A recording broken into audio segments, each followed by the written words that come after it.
안녕하십니까 여러분. 김성현 소무역 소창업 그리고 코웍 플러스를 운영하고 있는 창업도우미 김성현이라고 합니다. 여러분 만나서 반갑습니다.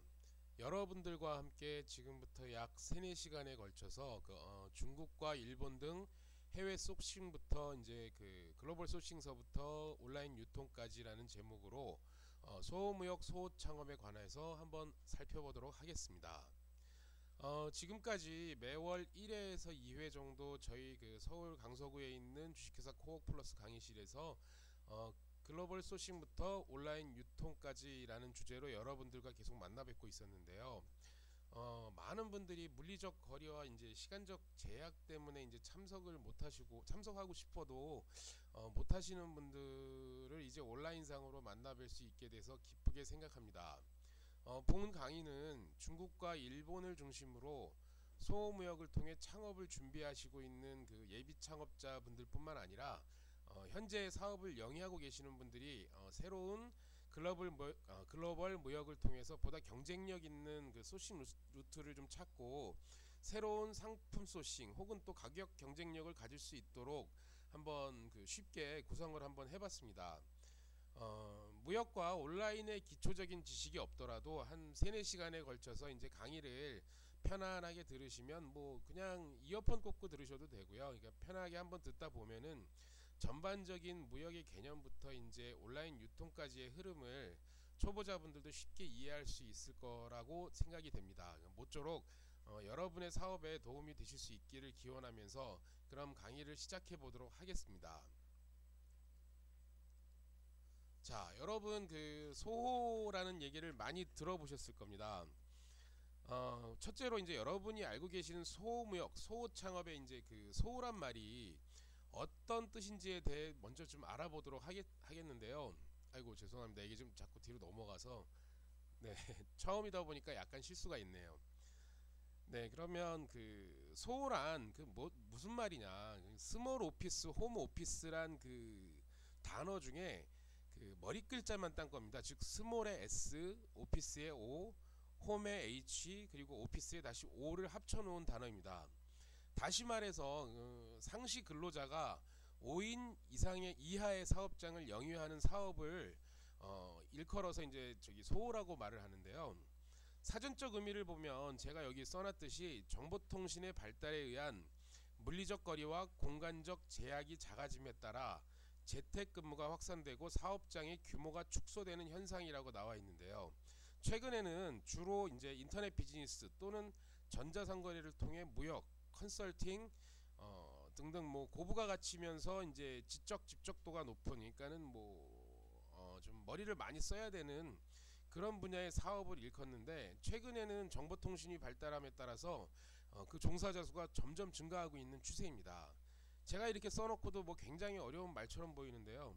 다시 쉽게 말하면 위에 어려운 말보다는 정보통신을 기반으로 하는 1인 창조기업부터 이제 5인 이하의 사업자를 쉽게 말해 그렇게 일컫는다고 보시면 됩니다. 위의 말은 솔직히 그냥 뭐 읽고 넘어가도 되는 부분이고요.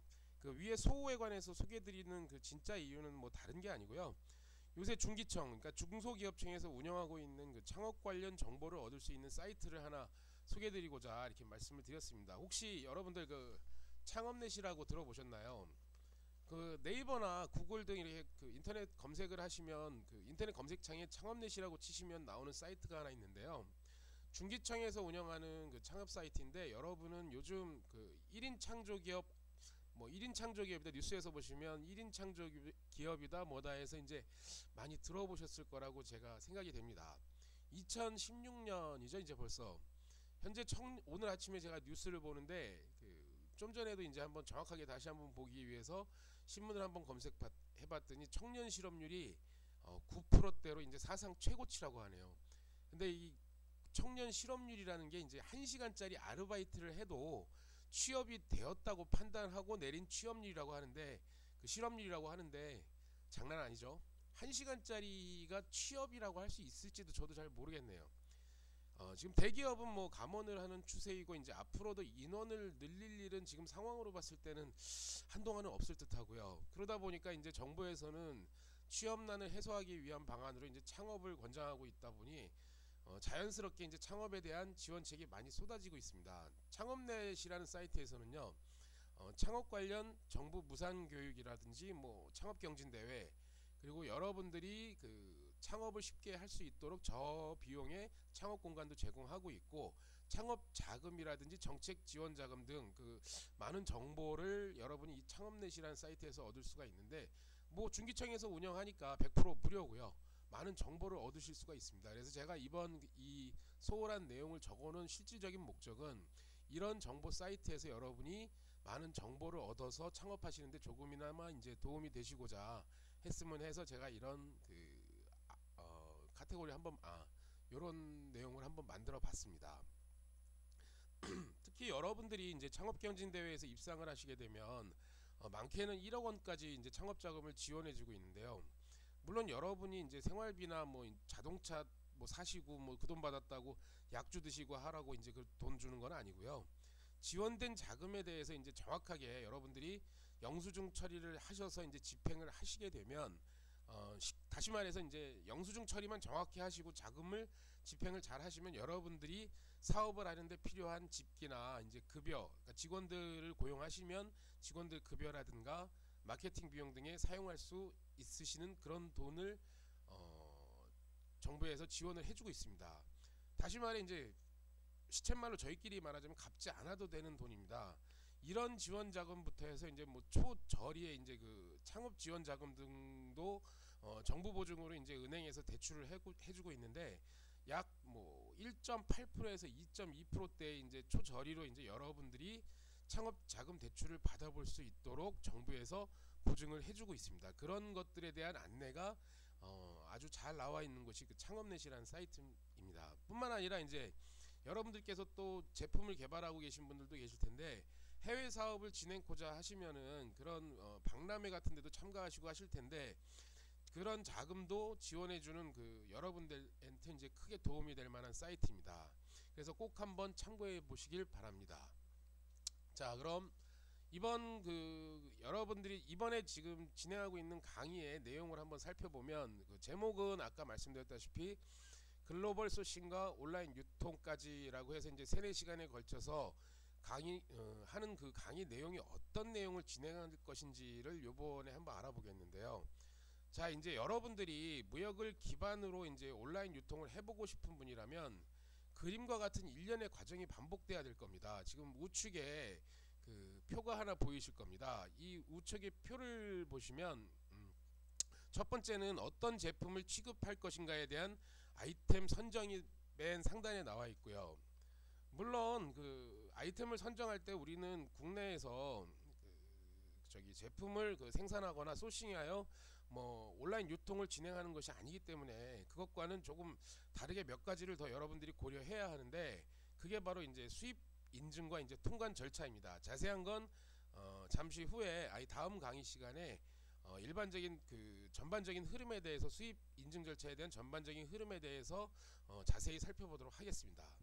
그리고 첫째, 이제 아이템이 선정이 되면 수입을 위한 사전 조사 등 준비를 하셔야 되는데, 이때는 여러분들이 흔히 그 많이 들어보셨을 거라 생각되는데, 알리바바나 이제 타오바오를 통해서 준비를 주로 합니다. 그 제품 자체가 지금은 그 중국에서 많이 생산이 되고 있기 때문에 알리바바나 타오바오를 통해서 많이 찾아볼 수가 있고요. 알리바바 같은 경우는 중국이 대부분이지만 전 세계적으로 이제 그 도매라든가 이쪽 수입 무역 관련된 플랫폼이기 때문에 이쪽을 자세히 살펴보는 게 여러분들한테 많은 도움이 되실 겁니다. 이제 그리고 그 전에 이제 국내 온라인 시장을 조사를 또 해야 하는데, 이제 국내 온라인 판매 금액과 중국 내 금액, 그리고 운송비와 기타 여러분들 통관비, 그리고 관세 등 비용을 지불하고 한국에 도착해서 내 손에, 그러니까 내가 내 창고에 들어왔을 때 그때 들어간 모든 비용을 상품에 녹였을 때 이제 그 가격이 얼마인지도 파악해야 되고,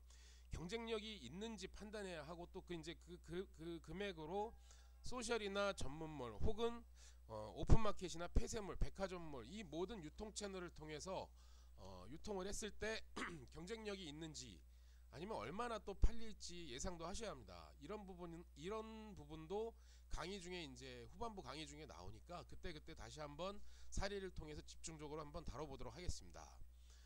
지금같이 이제 아이템 선정과 가격 조사, 경쟁력 조사 등 사전 준비가 이제 이루어지고 나면 수출자나 이제 수출자, 그러니까 즉 중국이나 일본 판매자와 단가 협상을 통해서 이제 좀 더 이제 여러분이 경쟁력 있는 가격, 그리고 이제 반품이나 운송비 부담, 대금 결제나 납기일 등 이제 세부 사항에 대한 협상이 이루어져야 하고요. 그 계약이 이제 성사되고 나면 상품을 발주해야 하는데 어떻게 협상을 하면서 어떻게 발주를 하는지에 대해서도, 그리고 어떻게 발주를 하는 것이 여러분한테 이로운지, 이런 것에 대해서도 심도 있게 좀 다뤄보도록 하겠습니다. 그리고 상품을 발주하고 나면 이제 계약서의 내용대로 해외 내륙 운송 또는 해상 운송, 항공 운송 등을 거쳐서 국내로 들어와야 되는데, 이런 일련의 과정을 통틀어서 이제 운송과 통관이라고 말할 수가 있겠는데요. 강의 중에 이제 그 후반부 강의 중에 운송비 산출과 산출 방법, 그리고 이제 해상과 항공 운송 중에 어느 것이 나한테 더 유리한지, 그 운송비는 어떻게 산출하는지, 그리고 운송이 완료된 후에 국내 유통시장에 이제 상품을 들여오기 전에 어떤 인증 절차를 거쳐 통관을 하는지에 대해서도 여러분이 쉽게 접근할 수 있도록 다뤄보도록 하겠습니다. 그리고 이제 마지막으로 통관이 완료돼서 이제 보세 창고에서 수입자의 창고로, 이제 수입자라면 여러분이겠죠. 여러분의 이제 창고로 옮겨져서 국내 유통을 이제 준비하게 되는데요. 이때 어떤 루트를 통해서 이제 유통할 것인지에 대해서도 제가 겪었던 사례라든가 아니면 여러분들이 쉽게 접할 수 있는 그런 사례 분석을 통해서 여러분들과 이번 강의를 준비해 보도록 하겠습니다. 이와 같이 아이템 선정, 사전 준비, 단가 협상, 상품 발주, 그리고 운송, 수입 통관, 국내 유통, 그리고 다시 메뉴의 아이템 선정, 이런 식으로 계속 이어지고 순환이 되고 반복이 되면서 이익을 창출하는 그런 것들을 수출입 유통이라고 하고 무역 유통이라고 합니다. 자, 여러분, 저는 지금 중국에 매월 한 두 차례 정도, 그리고 이제 일본은 두 달에 한 번 정도 이렇게 왔다 갔다 하고 있는데요. 점점 많은 해외 소싱을 직접 하시려는 분들이 많이 늘어나고 있는 추세입니다. 한국인들도 많이 보이고요. 뭐 굳이 해외를 나가지 않으시더라도 한 번 정도, 두 번 정도만 다녀오시고, 아니면 중요한 일만 있을 때 다녀오시더라도 국내에서 전자상거래를 통해서 충분히 무역을 진행할 수가 있기 때문에 여러분들이 경쟁력을 갖추려면 이제는 무역을 두려워하셔서도 안 되고 멀리 하셔서도 안 됩니다. 이제 앞으로 여러분들과 친근해질 것이 이제 바로 무역이라는 단어입니다. 자, 이제 그럼 이제 그만큼 이제 국내에서 이제 무역을 자주 하고 있다는 얘기가 뭐냐면, 국내에서 제품을 받아서 판매한다는 것은 이제 경쟁력이 없다는 얘기거든요. 저 역시 무역에 이제 종사한 지는 이제 뭐 한 5, 6년쯤 됐을까요? 저는 솔직히 말씀드려서 무역업자라기보다는 온라인 유통 쪽 관련된 그런 기획자라고 보시면 되는데, 여러분, 무역이라는 게 뭐 절대 어려운 게 아닙니다. 저도 하는데요. 저도 뭐 무역을 뭐 알아서 했던 것도 아니고 뭐 학원 가서 배웠던 것도 아니고요. 하다 보니까 이렇게 됐고요. 그리고 예전에는 일부 특별한 사람들이 하는 그런 업무가 이제 무역이었지만, 이제 누구나 쉽게 접할 수 있는 게 무역입니다. 수백 번 중국을 저도 오고 갔지만 뭐 아직 저 중국어도 못합니다. 그리고 영어는 뭐 대학 때까지 배웠으니까 뭐 조금 밥 달라는 정도는 뭐 할 수 있는 것 같고요. 여러분들도 이제 언어라든지 뭐 이런 것들, 서류 처리 이런 거 겁내지 않으셔도 됩니다. 번역기 좋게 잘 돌아가고 있고요. 그리고 몇만 원만 주면 서류 처리 다 해줍니다. 여러분들이 그 몇만 원 아끼려고 몇 천만 원 들여서 학원을 다니실 필요도 없다란 얘기죠. 예. 자, 그러면 이제 본격적으로 아이템 선정에 대해서 넘어가 보도록 하겠습니다. 첫 번째로 아이템 선정에 대해 이야기 해보도록 하겠습니다. 아이템 선정하기 위해서는 세 가지 큰 틀이 있습니다. 첫째로 개인적 성향을 고려하셔야 되고요. 그리고 두 번째로 상품적 특성을 잘 파악하셔야만 합니다. 그리고 또 지금 우리가 하려는 국가와 국가 간의 이제 무역을 통해서 제품을 판매하기 위해서 몇 가지 서류 절차를 거쳐서 이제 몇 가지 서류 절차를 거쳐야 되는데, 이것이 수출입을 위한 제품의 인증 절차와 관세 등 이제 수입 통관 절차라고 보시면 됩니다. 물론 여러분이 서류를 작성하고 하는 것은 아닙니다.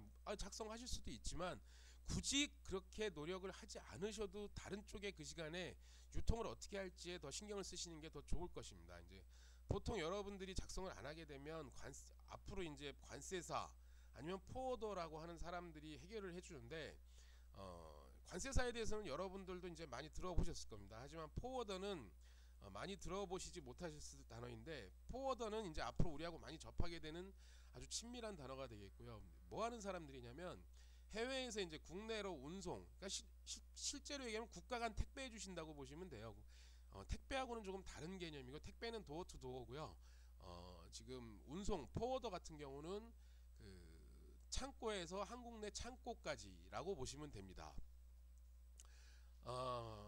다시 한번 이제 그 운송회사, 그러니까 포워더에 대해서 한번 알아보시게 되면, 선박이나 항공회사 여러분들 들어보셨을 겁니다. 아마 여러분들 물류 하신다고 하시면 이제 선박회사하고 직접 하는 거나 항공회사하고 직접 하시는 걸로 오해하시는 분이 계신데, 선박회사나 항공회사는 개인과 거래를 하지 않습니다. 이제 물류를 수집하는 중간업자인 그 포워더만 거래를 하고 있고요.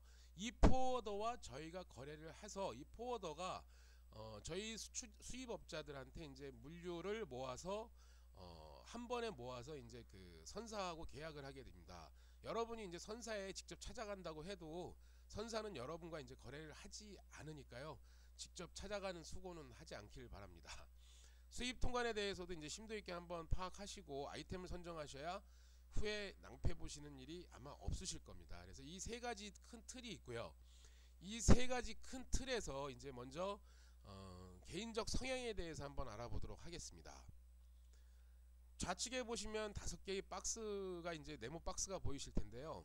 개인적 성향에는 이제 크게 5가지 정도를 고려해야 합니다. 첫째, 아이템의 개인적 선호도. 이것은 무슨 말이냐? 내가 아이템을 즐겨 하고 있으면 이제 내가 좋아하는 아이템인가? 둘째, 지속적인 바이어의 구매 유무. 지속적 구매 바이어의 유무. 이것은 내가 수입한 물건을 지속적으로 구매해줄 바이어가 지금 현재 있는가?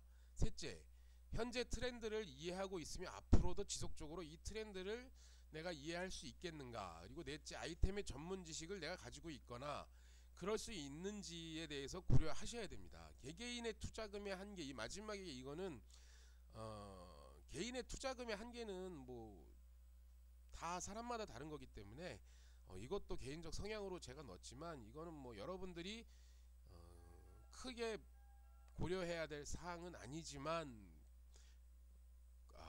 반드시 고려해야 될 사항이긴 합니다.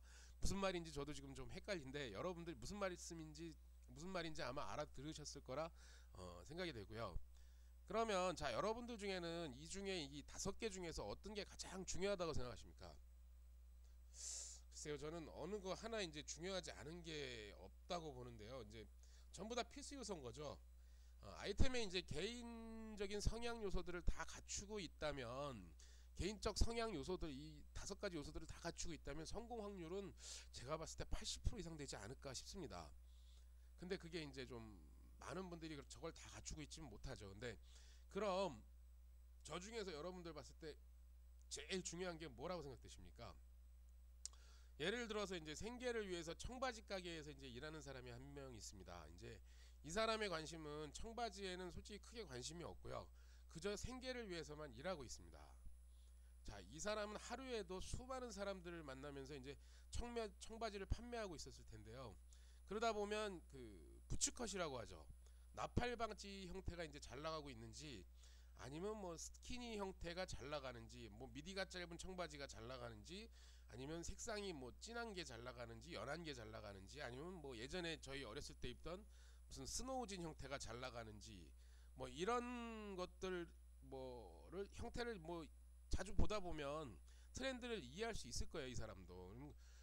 과연 이 사람이 근데 트렌드를 이해한다고 해서 저 맨 위에 있는 요소인 그 청바지 아이템, 청바지를 좋아할 수 있을까요? 아이템 선호도가 생길까요? 또 수많은 손님들과 이제 접하다 보면 판매를 위해서 많은 정보를 습득할 것인데, 그러다 보면 일반인보다는 청바지에 대한 그 전문 지식을 많이 가지고 있겠죠, 아무래도. 그렇다고 이제 청바지가 좋아질까요? 전문 지식을 많이, 영업사원들은 다 자동차 좋아할까요? 자동차 영업사원들은.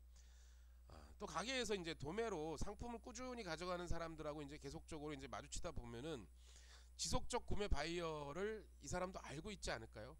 그렇다고 해서 저 위에 그 개인적 선호도가 늘어날까요? 최신 트렌드와 이제 전문적 지식 그리고 바이어를 알고 있어서 가격 경쟁력이 있고 트렌드에 맞는 그 제품을 이 양반이 바로 수입을 한다면 잘 되겠죠. 몇 번은 잘 되겠죠. 그렇지만 이제 시간이 점차 지나고 사람이라는 게 이제 돈을 벌다 보면은 직원을 채용할 거예요. 아마 제가 봤을 때 좋아하는 게 아마 청바지보다는 자기가 좋아하는 다른 것들 이제 뭐 취미 생활을 하려고 할 것이고 분명히 자기 혼자 안 될 것이고 직원을 고용할 것이다 보면 이제 시간과 이제 돈이 허락하는 한 그 다른 무엇인가에 이제 관심이 빠지게 될 겁니다. 그러다 보면 고용한 직원이 트렌드와 이제 그 바이어 그리고 전문 지식을 갖출 수는 있지만 그 사장이 되고 나서 지식을 아마 과연 계속 유지할 수 있을까요? 과연 그 직원이 또 떠난다면 어떻게 될까요?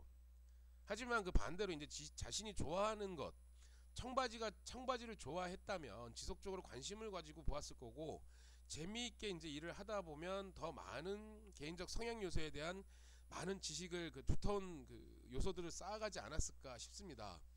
다른 세 가지 요소가 충족된다고 해도 그러니까 개인적 선호도를 제외한 세 가지 요소가 충족된다고 해도 개인적 선호도는 변화할 수는 없겠지만 개인적 선호도가 충족된다면 나머지 요소들 그 세 가지 요소들 지속적 바이어라든지 트렌드라든지 아이템의 전문적 지식은 흡수할 수 있지 않을까 뭐 이렇게 조심스럽게 한번 생각해 보는데요.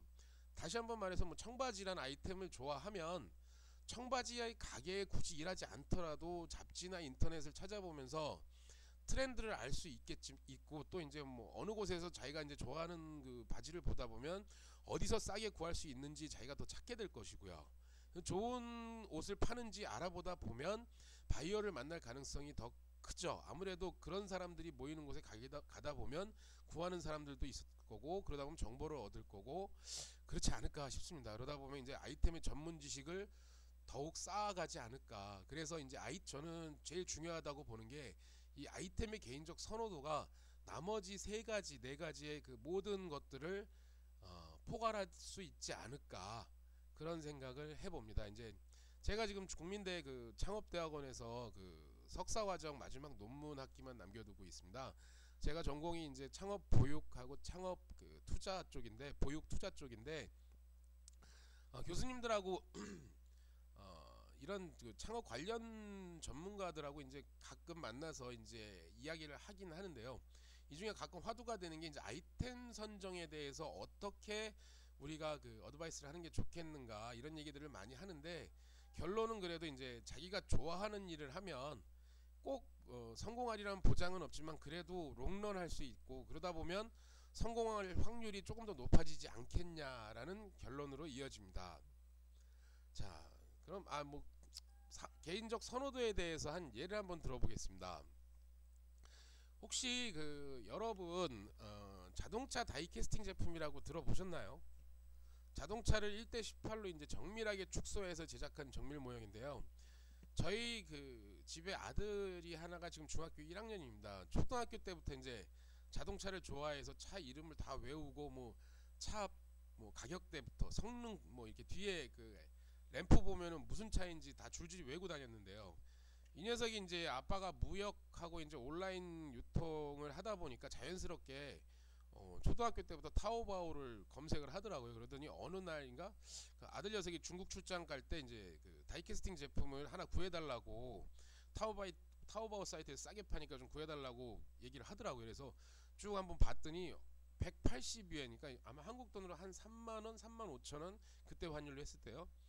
국내 사이트도 이제 같이 보여주는데 국내에선 약 14만원 정도에 판매되고 있더라고요. 그래서 물론 그 중국의 북경 현대라고 있는데 북경 현대에서 의뢰한 그 공장에서 나오는 제품이고 제조사도 다 동일했고요. 한마디 툭 던지는데 이 녀석이 아빠 이거 중고나라에서 10만원 정도에 팔려 그러더라고요. 그래서 한번 관심 갖고 좀 봤더니 중고 제품이 9만원, 10만원 정도에 판매되고 있더라고요. 그래서 중고나라에 이제 저도 호기심이 좀 발동해서 아무래도 저도 이제 유통업을 하다 보니까 구매대행 좀 관심이 있어서 이제 제가 한번 올려봤습니다. 구매 대행 한 10만 원대 이제 10만 원에 9만 원이었던가 10만 원 정도에 제가 올렸더니 한 4, 5일 만에 20대가 주문이 들어오고 입금이 되더라고요. 그래서 이제 아예 그냥 구매 대행 사이트 하나 만들자. 그래서 이제 하나 만들었더니 한 2달 정도 만에 이제 월 매출 두 달은 아니었고요. 한 서너 달 정도 됐는 것 같네요. 그러다 보니까 한 4, 500 정도까지 매출이 올라가더라고요. 이제 뭐 그러다 보니까 저희가 중국 갔다 오면서 핸드캐리를 좀 갖고 와서 구매 대행을 해주면 한 절반 정도, 한 200에서 250 정도 저희가 수익이 나와서 뭐 그래도 이제 하나의 아이템으로 저희 직원 하나 정도 월급 줄 정도는 되니까 저 이제 뭐 가지고 갔죠. 그러다 보니까 이제 그 이상은 뭐 매출이 올라가지는 않고요. 근데 이제 저희 작년에 우리 회사에서 이제 운영하는 그 공간이 하나 있습니다. 이제 무역업이나 이제 온라인 유통에 관심 있고 이제 종사하는 사람들끼리 모여서 같이 한번 일해보자 해서 이제 그런 분들이 모여서 이제 있는 그 공간이 있습니다. 그게 이제 저희 말로는 코워크 스페이스라고 하는데 이때 이곳에 이제 한 분이 11월 달쯤에 이제 그 퇴직 명퇴하시고 40대 초반 때 이제 회사를 관두고 나오셨는데 이분이 입주를 하셨습니다. 그래서 물론 이분이 이제 온라인 무역이나 이제 뭐 이런 거에 대해서는 온라인이나 뭐 무역 포토샵은 아예 뭐 어떻게 하는지도 모르는 사람이었고요. 이 사람은 이제 대기업 홍보과에서 이제 근무를 했고 미술을 전공했었는데 중국 무역을 해보고 싶다고 이제 입주를 하셨어요. 그래서 중국 이웃시장조사단 제가 매월 이제 1회에서 2회 정도 진행하고 있는데 참여하고 싶다고 해서 이제 사전 인터뷰를 하는 도중에 뭘 하시겠냐고 물어봤더니 수면 양말하고 이제 수면 바지 등을 수입해서 이제 깔세 매장을 한번 운영해 보시겠다고 하는데 제가 봤을 땐 상담을 많이 해서 그런지 답이 안 나오더라고요. 그래서 직장만 다녔던 사람이 깔세에 뛰어들겠다는데 깔세 시장은 선수들도 이제 장사를 오래 한 선수들도 다 망해 나가는 곳이 이제 깔세 시장. 그러니까 프로 중에 프로만 가는 곳이거든요. 그래서 걱정이 앞서더라고요. 그래서 일단 뭐 그래서 중국에 가서 아이템을 더 찾아보고 다시 한번 얘기해보자 해서 중국에 갔었습니다. 근데 중국 일정 중에 하루는 제 방에 상담을 하러 오셔가지고 제가 국내에서 자동차 다이캐스팅 제품을 주문받아 놓은 걸 이제 한쪽에 호텔 한쪽 구석에 쭉 놨어요. 이제 핸드캐리 해가려고 가방 옆에 정리를 해놨는데 이걸 보더니 눈이 동그래지더라고요. 근데 자기가 이제 취미생활이 이제 그 자동차 다이캐스팅 수집하는 거라고 지금까지 버리고 남주구에서 남은 게 이제 결혼했는데 100대 정도 된다. 둘 곳이 없어서 100대만 남겨놓고 다 버렸다. 이런저런 얘기를 하다가 이제 그 친구가 한번 제가 한번 툭 던져봤지. 이 사업 한번 인수해보겠냐 했더니 두말 않고 바로 하겠다 그러더라고요. 그래서 뭐 어쩔 수 없이 뺏기게 됐는데 그래서 한 달 정도 이제 거래처에 관련된 것들 알려주고 사이트 운영법 알려주고 했더니 집에도 안 가면서 이제 자기가 재밌으니까 하더라고요. 밤새. 여러분 그분이 지금 지금 한 1년 조금 넘었죠. 1년하고 2달 됐죠. 저번에 이제 저희 송년회 할 때 왔었는데 월 매출 2천 정도 하고 연 매출 한 2억 5천 정도 예상한다 하더라고요. 많이 남습니다. 여러분도 아까 제가 중간중간에 말씀드렸는데 많이 남습니다. 그리고 이번에 우리 아들내미 선물 하나 주더라고요. 자동차 다이캐스팅은 이제 앞에서도 말씀드렸듯이 자동차를 아는 사람들이 즐기는 취미입니다. 그러니까 가격대가 워낙 뭐 고가다 보니까 10만 원대는 뭐 일단 기본 넘어가고요. 뭐 비싼 거는 100만 원이 넘는 경우도 있고요. 매니아를 상대하는 사업인데 제품을 좋아하지 않고는 할 수 없는 그런 사업이고요. 제가 한 달 할 때 제가 이제 이 사업을 할 때 몇 달을 해도 이제 400 정도에서 500 사이에서 이제 늘어나질 않았는데 이 친구는 2달 만에 1000만 원 치더니 얼마 전에 와서 2000, 2500 친다 그러더라고요. 뭐 그게 왜 그랬을까요? 여러분 아이템을 좋아하기 때문에 이 친구가 집중을 할 수 있었고 그러다 보니까 그 아이템을 그 사업을 즐겼던 거죠. 즐기다 보니까 그 지속적 바이어 그러니까는 그 매니아층이 계속 두터워졌던 거고요. 그러다 보니 많은 이야기를 나누다 보니까 트렌드를 이해하게 되고 점점 더 기존에 있던 전문 지식에 플러스 알파의 전문 지식이 생긴 거죠. 예, 그렇습니다. 그리고 그러면 다음 얘기를 한번 넘어가겠습니다. 상품적 특성에 대해서 얘기를 하겠는데요. 다음 큰 틀 중에 이제 상품적 특성 이거는 뭐 밥 먹으면 배부르다라는 얘기하고 똑같은 얘기라고 보여집니다. 뭐 시간 관계상 제가 크게 다루지는 않겠습니다. 그렇다고 여러분들이 제가 이게 중요하지 않아서 다루지 않는 게 아닙니다. 너무 중요하고 그러기 때문에 여러분들이 너무 많이 들어보셨을 거고 너무 쉽게 접할 수 있는 거라 제가 시간 관계상 따로 언급하지는 않겠습니다. 오프 강의 때는 질문을 해주시면 제가 따로 답변을 드리는데 온라인 강의 때는 제가 뭐 말씀드리기가 좀 시간 관계상 조금 어려울 것 같습니다. 그럼 마지막으로 글로벌 소싱을 통해서 이제 온라인 유통을 기획하려고 한다면 여러분이 필수적으로 아이템 선정 시 빼놓지 말고 고려해야 될 게 있습니다. 그게 바로 수입 통관과 수입 인증입니다.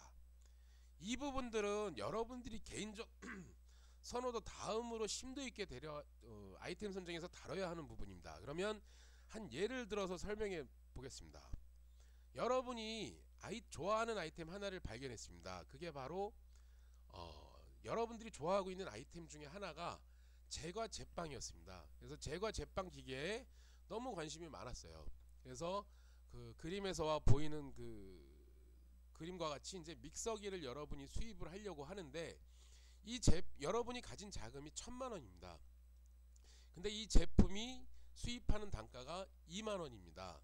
그래서 200대를 수입하고 여러분이 200대면 400만원이죠. 400만원을 제품 구입에 쓰고 100만원을 운송비라든지 기타 경비에 쓰고 그리고 200만원 정도를 여러분이 마케팅 비용에 쓰고 그리고 나머지 뭐 한 1,200만원을 사이트 구축하는 데 쓰고 뭐 이렇게 쓴다고 해서 한 100만원은 여유 자금으로 두고 이렇게 해서 1,000만원을 가지고 예상을 하셨다고 생각을 하시면 어떻게 되는지 한번 제가 보겠습니다.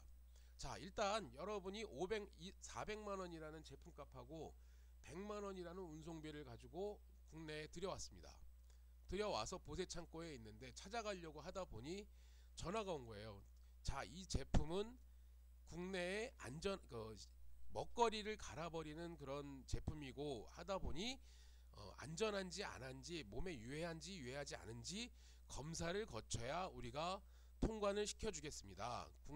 당신네 창고로 보내주겠습니다. 이렇게 얘기를 한 거예요. 그래서 뭔 소리냐, 제품 갖고 와서 팔면 되는 거 아니냐 했더니 여러가지 법령을 보다 보니까 식품의약품 안전처에 검사를 맡아야 되는 거예요. 왜냐, 먹거리를 갈아버리는 거기 때문에 먹는 거가 입에 들어갔을 때 유해하면 안 되지 않습니까? 그래서 봤더니 먹거리가 닿는 부분이 인증을 받아야 된다, 이렇게 얘기가 나오는 거예요. 솔직히 후반부에 다시 한번 다루겠지만 먹거리 부분에 그 식품의약품 안전처 먹거리 관련돼서는 뭐 다른 것도 있습니다. 약사법도 있고 뭐 화장품법이라든지 여러 가지 법이 있지만 일단 그 식품에 관련돼서 말씀드리면 식품기계나 식품에 대해서 말씀드리면 먹거리 부분을 사람이 먹었을 때 먹거리 부분이 닿는 부분은 유해하면 안 되지 않습니까? 그래서 먹거리가 닿는 부분이거나 사람 입에 닿는 부분에 대해서는 무조건 식품의약품 안전처에 검사를 맡아라, 인증을 통과해야만 통관을 시켜주겠다라고 합니다. 그래서 단순히 그 재질이 한 가지일 경우에는 약 100만원이 아니라 한 40만원 정도가 들어가는데 지금 보십시오. 스테인리스 용기가 있고요. 그리고 손잡이 부분은 플라스틱이고요. 상단의 뚜껑 부분은 유리로, 내부를 봐야 되니까 유리로 되어 있을 거고요. 그리고 안에 먹거리를 가는 부분은 강력한 티타늄 칼라로 되어 있다고 합니다. 그러면 도대체 몇 가지를 받아야 되는 거예요? 제가 얼추 봐도 한 6, 7가지를 봐야 되는데 보통 40만원에서 50만원이 기본 가격이고요. 거기에 닿는 부분이 늘어날수록, 그러니까 부품 그 재질 부분이 늘어날수록 한 10만원에서 15만원 정도씩 늘어난다고 보시면 됩니다. 그러니까 약 100만원 정도가 인증 비용이 소요가 될 것입니다. 그러면 이렇게 하고 100만원을 지불했어요. 그래서 이제 통관을 시키려고 보니 다시 한번 잡는 거예요. 그랬더니 왜 잡냐 그랬더니 지금 모터를 돌려야 되는데 모터는 전기가 들어가지 않습니까? 전기가 들어가면 전기는 화재의 위험이 있지 않습니까? 그렇게 얘기를 하는 거예요. 그래서 그럼 어떻게 해야 됩니까? 그랬더니 전기 안전 인증을 받아 갖고 오십시오. 이 제품이 국내 그 콘센트에 꽂아서 돌려도 화재나 이런 부분에 대해서 안전하다라는 증명을 받아 오시면 통관시켜 드리겠습니다. 그러니까 이 사람이 기가 막힌 거예요. 그래서 아이씨 뭐 그래 가자로 갔더니 어디 부분을 받느냐 봤더니 600W의 초강력 고성능 파워 모터 뭐 이렇게 써 있는 그거를 받아야 되는 거예요. 이걸 저희가 국내 그 제가 지금 이름이 기억이 잘 안 나는데 생활환경 시험 KC 인증받는 곳인데 그쪽에서 KC 인증 절차를 받아야 되는데 전기 안전 인증하고 전기를 돌리다 보면 또 전자파가 나오지 않습니까? 그래서 그 전자파에 관련된 인증도 같이 받아와라 이렇게 얘기를 하는 거예요. 그래서 지금 가격을 알아봤더니 전기 안전 인증 받는데 200에서 250만 원이 들어갑니다. 그리고 전파 인증, 전자파가 나오는데 유해한지 안 한지 얼마나 나오는지를 또 받아야 되는데 100만 원에서 120만 원이 들어갑니다. 벌써 가진 돈 1000만 원 다 날라갔죠? 그리고 여러분이 그래서 고려를 안 했을 때는 이런 경우가 생깁니다. 그랬더니 이제 이제 팔기만 해야 되겠다라고 해서 딱 나오려고 보니 옆에 리모컨이 하나 더 들어있는 겁니다. 리모컨은 무선으로 움직이죠. 여러분 무선으로 움직이면 그 제품에 뭘 쓴다는 겁니까? 주파수를 쓴다는 건데 주파수를 쓰면 또 사람의 몸에 유해한지 안 한지 또 확인해야 됩니다. 국립전파연구원장 방송통신기자재 등의 적합성 평가 확인서 또는 적합성 평가를 받아와라. 요것도 100만원 200만원 들어갑니다. 자, 여러분들이 수입한 제품은 단 1000만원 중에 40%인 400만원입니다. 근데 인증비가 지금 거의 500만원 돈이 들어갔습니다. 5,600만원 돈이 들어갔고요. 여기에 제가 또 여러분 머리 아프게 하나 더 말씀드리면 이 공장이 국내에 판매한 기록이 없으면 이 공장 라인에 대한 현장 실사를 가야 됩니다. 그러면 그 현장 실사를 가실 때 그 사람의 체류비와 현장 그 실사 비용까지 다 돼야 됩니다. 그것도 1, 2천만 원이 깨집니다. 여러분. 근데 아이템을 선정하는데 우리처럼 국내에서 갖다 팔 게 아닌데 수입 인증에 관련된 부분을 고려하지 않고 아이템을 선정할 수 있을까요? 저는 그건 아니라고 봅니다. 그래서 여러분들이 죄송합니다. 뒤로 다시 가보면 여러분들이 그 수입 인증 절차를 하실 때 가장 고려해야 될 점들 3가지 아이템 선정을 하실 때 개인적 성향 그리고 상품적 특성 수입 통관 이 중에 제가 강조하고 싶은 거는 아이템의 개인적 선호도와 수입 통관 중에 인증 절차와 관세에 대해서는 여러분들이 필수적으로 알아보고 가셔야 된다. 아이템을 선정하셔야 된다는 말씀입니다.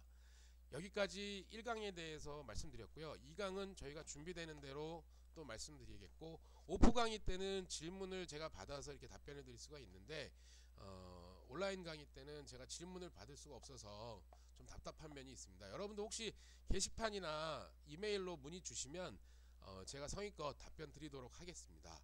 감사합니다.